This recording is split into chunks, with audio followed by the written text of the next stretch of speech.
Hey, bonjour tout le monde, bienvenue dans une nouvelle vidéo sur la chaîne de Guildart29. Donc aujourd'hui on va faire le preview entre les Oilers et les Vegas Golden Knights pour le match-up de deuxième ronde. Donc ça vous tardait, on va aller voir comment ça a été la première ronde pour les deux équipes. Donc premièrement pour Vegas, ils ont joué contre Winnipeg. Et en première ronde, les deux X-Factors que j'avais eu pour cette série étaient Jack Eichel et Connor Hellebuyck.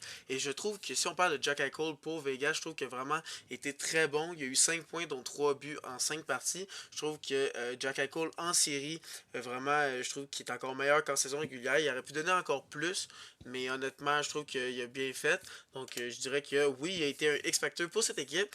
Mais pour Connor Hellebuyck, on sait que c'est un des meilleurs gardiens de la ligue. Il n'a pas été à la hauteur des attentes avec un 886 pourcentage d'arrêt et un moins 2.9 goal save above expected. Donc, non, selon moi, Connor Hellebuyck n'a pas été le X-Factor pour les Jets de Winnipeg et c'est pour ça qu'ils ont perdu en 5 parties. Comme vous pouvez voir, ma prédiction était Vegas en 6, mais finalement ça a été Vegas en 5 parties. Donc ça a été une série très rapide après le premier match où les Jets ont gagné 5-1.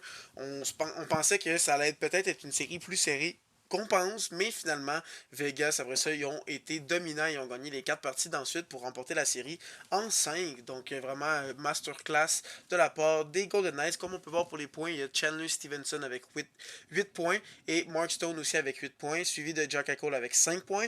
Donc, on voit qu'il y a quand même beaucoup de points. 8 points en seulement 5 parties, c'est très très bon.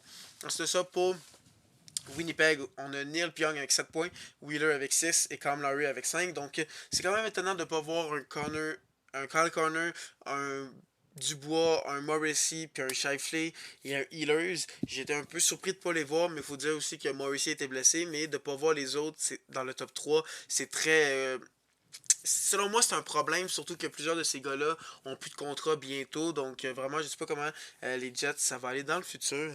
Donc, vraiment, ça va être compliqué. Mais Pionk, Wheeler et Lowry ont très bien fait. Ensuite de ça, dans les buts, il y a Connor Hellebuyck qui a été très décevant, comme on en a parlé un peu plus tôt. Donc c'est pour ça que Vegas a gagné la série, était juste meilleur.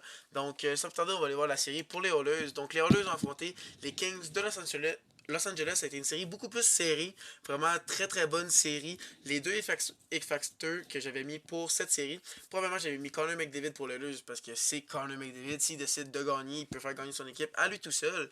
Oui, il a été très bon avec 10 points. Donc oui, il a été un X-Factor. Ensuite de ça, j'avais mis Andy Kopitar, mais j'avais expliqué dans ma première vidéo que c'était pas vraiment Andy Kopitar que je mettais, mais je mettais le joueur qui va avoir la job d'arrêter Connor McDavid va être celui qui va être le X-Factor. Ça a été Philippe Dano qui a joué la plupart du temps contre lui. Et comme vous pouvez voir, McDavid a eu 10 points. Donc non, le X-Factor des Kings n'a pas été respecté. Ensuite de ça, j'avais dit que les Oilers allaient remporter la série en 6 parties. Comme vous pouvez voir, ça a été ça le résultat. Donc celle-là, je l'ai parfaitement eu bonne comme prédiction. C'est ça, si on check pour les points, les Oilers ont eu Leon Draisaitl 11 points, McDavid 10 points et Evan Bouchard 10 points. Cela résume exactement les Oilers. C'est les trois joueurs principaux sur le power play des Oilers d'Edmonton. Ils ont été dominants. Les joueurs étoiles de l'équipe ont été dominants. Le power play a été fantastique. Le meilleur power play que j'ai jamais vu de ma vie. Si on regarde pour les Kings, ils ont de Campy. Désolé, c'est pas 5 points, c'est 8 points. Je vais les corriger tout de suite. Ça sera pas bien long. Donc, c'est bien 8 points que Kempe a eu. Ensuite de ça, il y a eu Kopitar avec 7 points. Et ensuite de ça, nous avons Arvidsson avec aussi 7 points. Donc, quand même pas si pire, mais vraiment, ça a été compliqué dans les buts pour les Kings. Et aussi, on n'a pas été capable d'arrêter les gros canons des Oilers. Donc, si on regarde dans les buts, il y a Stuart Skinner qui a eu 890 moins 1.1. Donc, moi, j'ai quelques questions à me poser sur Stuart Skinner. Est-ce qu'il va vraiment être le gardien qui va amener cette équipe à gagner une Coupe Stanley? Je sais pas, je suis pas sûr pour vous.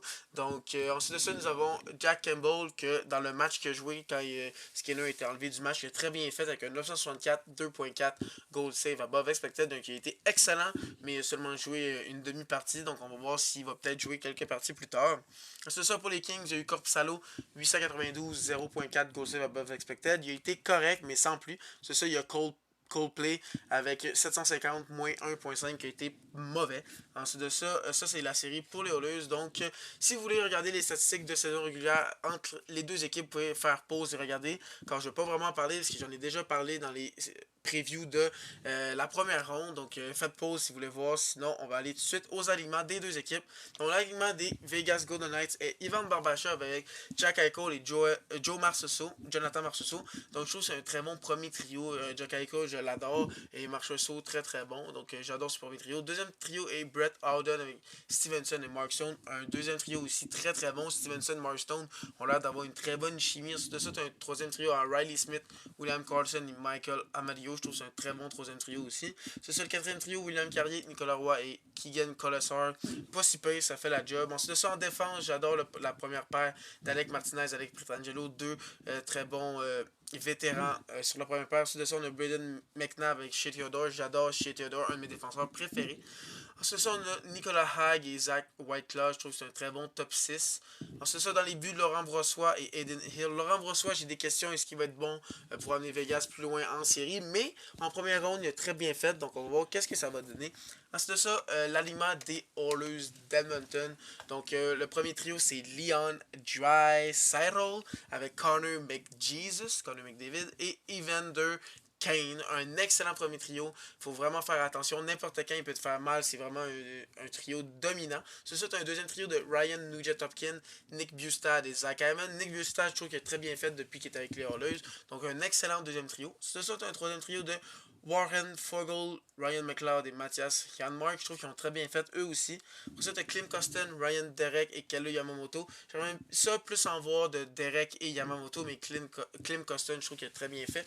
Ensuite de ça, en défense, tu as Darnell Nurse et Cody Ceci, suivi de Mathias Ekholm et Evan Bouchard, une paire que j'adore honnêtement. Evan Bouchard, je trouve que c'est un des meilleurs jeunes défenseurs de la ligue et Mathias Ekholm, un très bon vétéran. C'est ça, nous avons Brett Kulak et Vincent Desharnais. Desharnais qui est là plus pour le côté physique. C'est ça, dans les buts, tu as Stuart Skinner et Jack Campbell. Comme j'en ai parlé un peu plus tôt, je me pose vraiment la question si c'est vraiment le duo qui va les amener plus loin en série. Donc, on va voir qu'est-ce que ça va donner. Mais pour l'attaque, je donne l'avantage aux Oilers. Et pour la défense, je donne l'avantage aux Golden Knights. Et pour les gardiens, c'est la même question. Les deux, j'ai des questions, je suis pas trop sûr. Donc, on va voir qu'est-ce que ça va donner.